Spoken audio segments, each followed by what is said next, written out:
If there's one thing that gets me down, it's slackers. And worse than just any slacker, it's a slacker with power. The kind who wears an insignificant title as if it were a crown and goes around calling the shots, just because half a dozen equally insufferable neighbors voted for them to run a neighborhood association. But the problem wasn't just the idiotic regulations about the height of fences or the color of doors. The problem was that this woman thought that everything within her reach was somehow hers. And that's how the wood thief struck. I've always liked to keep a good pile of firewood in the yard. Not because I get Alaskan cold here, but because nothing beats lighting a fire and drinking a good whiskey on the veranda, enjoying the silence of the night. The pile was stacked neatly in a corner of my plot, next to the fence, and I knew exactly how much I had there. So when I started to notice that the amount of firewood was mysteriously decreasing, I knew something was wrong. At first, I thought it might be paranoia. Maybe I'd used more than I remembered. Maybe the wind had blown some logs behind the fence. But then I paid attention to the marks on the ground. Someone was picking up my firewood, and it wasn't just any bug. The logs weren't scattered or bitten. They had been taken away, one by one, as if someone was supplying their own private pile. And that's when I connected the dots. Karen, that woman, was always complaining about the absurd price of firewood at the market. She said that in winter the cost went up so much that she could barely keep her sanctuary warm. And then I realized her sanctuary was being heated. Yes, with my damn firewood. It was obvious. She had that way of saying that maybe it would be good to share resources in difficult times, and that neighbors should help each other. But it was easy to say that when the help was unilateral. In other words, when it was I who gave and she who took. But now came the best. How did I know she was the thief? Because I'm a genius? Because the next day, as I was walking through the neighborhood, I passed in front of her house and saw her pile of firewood double in size out of nowhere. And it wasn't just any wood. I'd recognize those logs anywhere.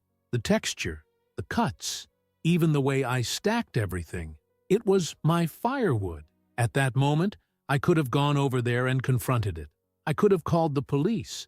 I could have made a fuss in front of all the neighbors. But where was the fun in that? This woman had robbed me and was still sleeping soundly at night, so it was time she learned a lesson. That's when I had an idea, a magnificent idea, an idea so diabolical that I shivered with excitement. If Karen wanted wood, I would give her wood, but not just any wood.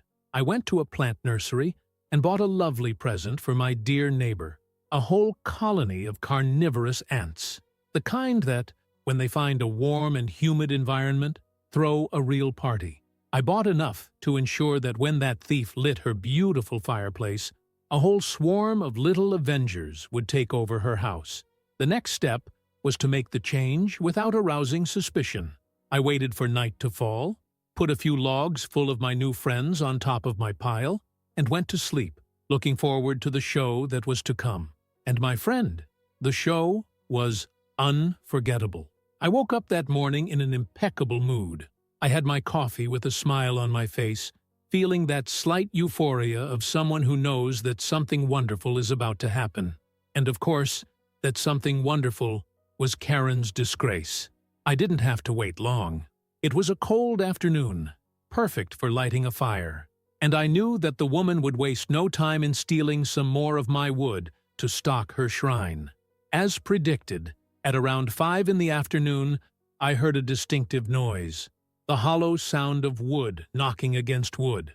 I looked out of the window and, with an almost divine pleasure, saw Karen's silhouette on the other side of the fence, carefully chipping away at some more logs. She didn't even make a point of disguising it anymore. Take it all, my child. This will be your last bonfire in peace. Karen entered the house, carrying the contaminated logs, without even imagining the nightmare she had invited into the comfort of her home. It was only a matter of time before the real show began. About an hour later, the circus caught fire. It started with a scream, not just any scream, but a desperate howl, as if someone had just seen their reflection and discovered that they had become a monster. I ran to the window and waited. Soon, the door of the house opened with a bang, and Karen ran out as if the devil himself was after her. And, in a way, he was. Ants have done what they do best. When exposed to heat, these little creatures go into an absolute frenzy. As Karen was unlucky enough to choose exactly the most infested logs to put in the fireplace, the intense heat turned the tranquility of her home into pandemonium. The swarm exploded out of the wood like an army on the march. They climbed up the walls, ran across the carpet, got into the gaps in the sofa, and, of course, found the owner of the house. And she ran. Oh, how she ran! She ran down the street screaming, waving her arms as if she were on fire, her clothes stained with little red marks where the ants had already had their first meal. The neighbors, unable to understand anything, came out of their houses to see what the hell was going on. The neighbor's dog started barking non-stop, frightened by the human pandemonium that was unfolding in the middle of the street. "My house is taken! It's taken! Damn ants!" The desperation was genuine. The woman was distraught, as if she had just escaped from a medieval torture chamber. Now, I have to admit, I could have been a good citizen. I could have run out to help, feigned surprise, shown empathy, but I preferred to crack open a beer and enjoy the spectacle from the balcony, like a critic watching an Oscar-nominated movie. She ran straight to one of the neighbors, a guy named Steve, who always tried to keep the peace in the neighborhood. Grabbing his shirt with unnecessary force, Karen started spouting disconnected words. "Ants! Wood! The fireplace! I've been attacked!" Steve, poor thing, just blinked, trying to understand what kind of attack this crazy woman had suffered. "Karen, what are you talking about?" But Karen couldn't form a coherent sentence. She just kept waving her arms around, ripping off her coat as if it were on fire, while jumping up and down. Inside her house, things only got worse. The ants, now scattered, had taken over every corner of the living room. Imagine a living carpet, climbing up the walls, covering the furniture, invading every possible gap. The cursed woman who was stealing from me didn't even know it. But these creatures love to lodge inside electrical systems and cracks. In other words, she could call an exorcist. But that plague wasn't going to leave easily. And that's when the second wonderful part of the evening happened, the attempted counterattack. Karen, possessed by the spirit of fury, marched back home and reappeared a few minutes later, holding a vacuum cleaner. Yes, she thought she could aspirate an army of carnivorous ants. That's when I realized that this woman was hopeless. The next scene was glorious. Karen stuck the nozzle of the vacuum cleaner in the middle of the ants, trying to suck them into the hell of the dust bag. The problem? The vacuum cleaner got hot. And guess what happens to those ants when they get hot? They attack. And they attacked with a vengeance. It only took a second for Karen to drop the vacuum cleaner and start screaming again. But this time, they weren't ordinary screams. They were screams of defeat, screams of someone who realized, too late, that she had awakened a force of nature that could not be contained. And there I was, on the balcony, enjoying every second of that karma being served piping hot. But the best was yet to come. Because just when Karen thought it couldn't get any worse, someone called the fire department. And that's when her evening was officially ruined. If there was one thing that could turn Karen's humiliation into a complete tragedy, it was the arrival of the fire department. And, my friend, what a triumphant entrance. In less than 10 minutes, a red car parked in the middle of the street, siren off, but with that intimidating presence of someone who has been called in to save the day. What the brave heroes didn't know was that the fire in Karen's house wasn't made up of fire, but of hundreds, no, thousands of small creatures with an insatiable appetite. When the two firemen got out of the vehicle, Karen ran up to them as if they were angels sent to put an end to her torment. Her disheveled hair, wide eyes, and clothes stained with dirt and sweat made her the living picture of defeat. "They're going to kill me! They're everywhere!" The The firemen looked at each other, clearly not understanding anything. "Ma'am, what exactly are we talking about?" She pointed inside the house, shaking from head to toe. "The ants! My house has been taken over by carnivorous ants!" And that's when I nearly choked on my beer.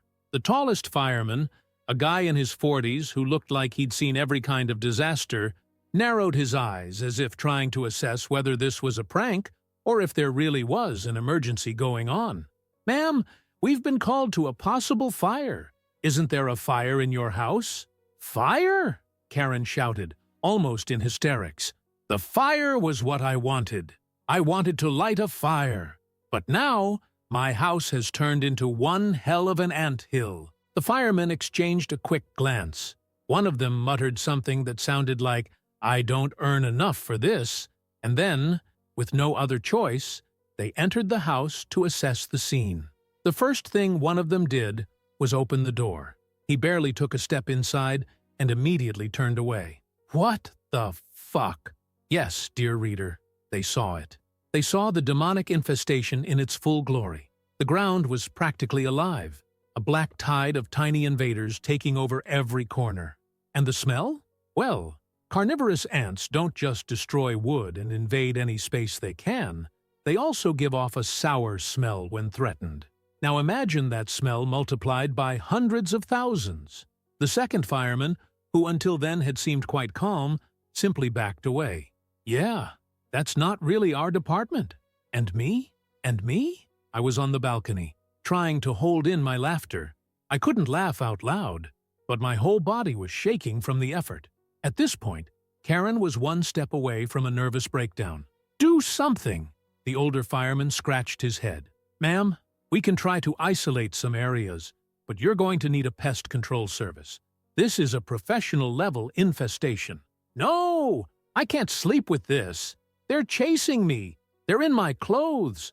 My God, I can feel them on my skin." And then came the climax of the evening.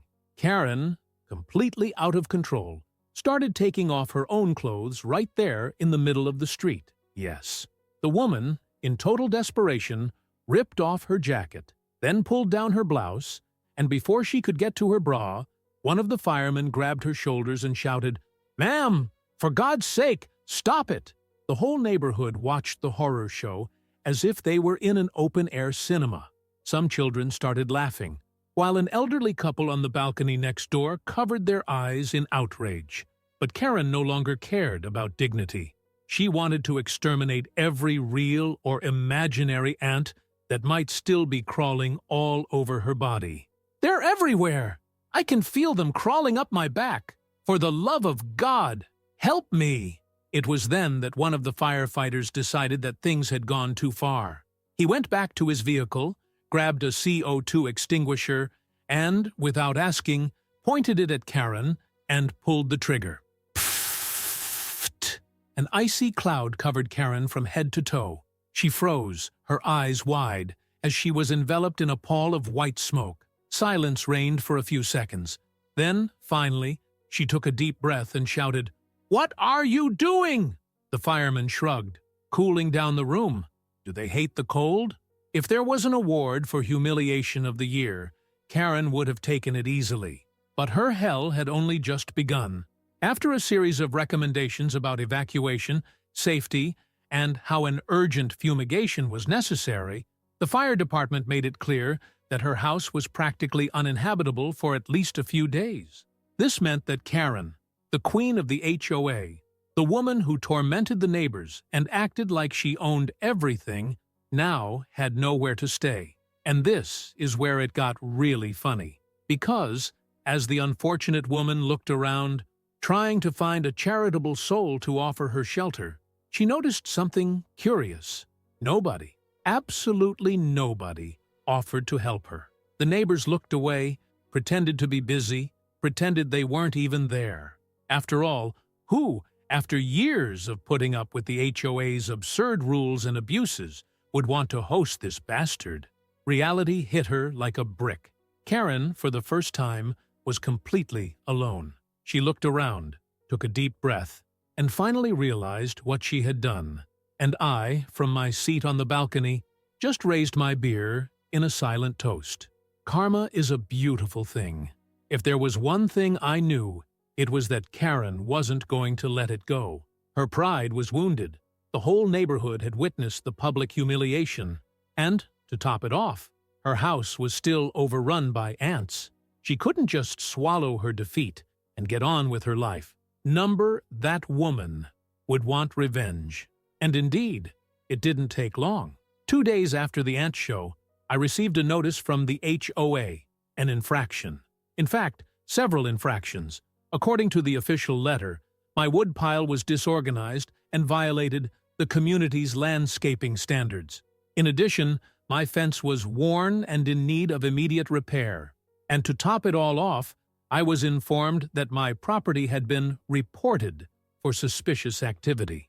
It was obvious that this was Karen's pathetic revenge. The funny thing? The HOA didn't even have those kinds of regulations. She basically made it all up and tried to use her position to punish me. And that's when I knew it was time to end this game once and for all. Instead of responding to the infractions directly, I did something better. I called a lawyer who specialized in disputes with HOAs, a guy who had dealt with this kind of abuse of authority hundreds of times and loved a case where he could put a tyrant in his place. He glanced at the notice and let out a low laugh. "There's no basis for this. Do you have proof that Karen is stalking you?" "Proof? Oh dear." I had a catalog. I showed the security camera footage of Karen stealing my firewood. I showed the videos of her running mad down the street, indirectly confessing to the theft in front of several witnesses. I showed her the absurd infraction she tried to give me 2 days after the ant scandal. The lawyer smiled. "That'll be fun." He drafted a formal response nullifying all the alleged infractions and warning the HOA that if there was any further unjustified retaliation, I would file a lawsuit for harassment and abuse of power. But I didn't stop there. I found out that Karen, on top of everything else, owed HOA fees. Yes, the woman who loved to meddle in other people's lives and hand out fines as if she were a dictator wasn't paying her own bills. So I did the right thing. I reported her directly to the other HOA members. The effect was instantaneous. Karen, whose reputation had already been ruined by the ant incident, began to be questioned by her own neighbors. How could she run the neighborhood if she couldn't even pay her own taxes? She tried to make excuses, claiming that she was going through momentary difficulties, which nobody believed, since she was always bragging about her cozy fireplace and fancy dinners. And that's how the final blow came. Her dismissal from the HOA. Yes. In an emergency vote, Karen was removed as president. With Karen officially dethroned, I thought she would finally get the message and try to keep a low profile. Maybe she'd sell her house and disappear from the neighborhood, as any sensible person would do after such an embarrassment. But no, she decided she would sue me. That's right. The woman had the audacity to try to sue me for psychological damage and residential terrorism. The case didn't even last 2 hearings. First, because there was absolutely no proof that I had done anything illegal. Secondly, because the videos of her stealing my firewood and then winding herself up with her own lies made the judge lose patience very quickly. Her lawyer tried to argue that I had set up a dangerous ambush, but, well, how do you explain to a judge that a bunch of ants attacking a thief is the fault of the owner of the wood that was stolen? The verdict was swift and merciless. Karen lost the case and was ordered to pay all court costs, the icing on the cake, since she was already in deep financial trouble. Without paying her HOA dues and now with legal debts, she had to sell her house and move. That's right. The woman who tried to make my life a living hell had to sell her beloved home and disappear from the neighborhood for good. With Karen gone, the neighborhood finally had a breath of peace. No one received made-up fines anymore. No HOA meeting was a dictatorship where only her word mattered. And, best of all, my firewood stayed right where I left it. The first night after she left, I lit my fire on the porch, had a nice glass of whiskey, and watched the flames dance peacefully. At that moment, I realized that the world was finally in balance. And the best part? Knowing that, somewhere out there, Karen was sitting on an uncomfortable sofa in a rented apartment, missing the fireplace that I had provided, but would never have again. Because karma may take a while, but when it comes with everything. Don't forget to leave a like and subscribe to the channel.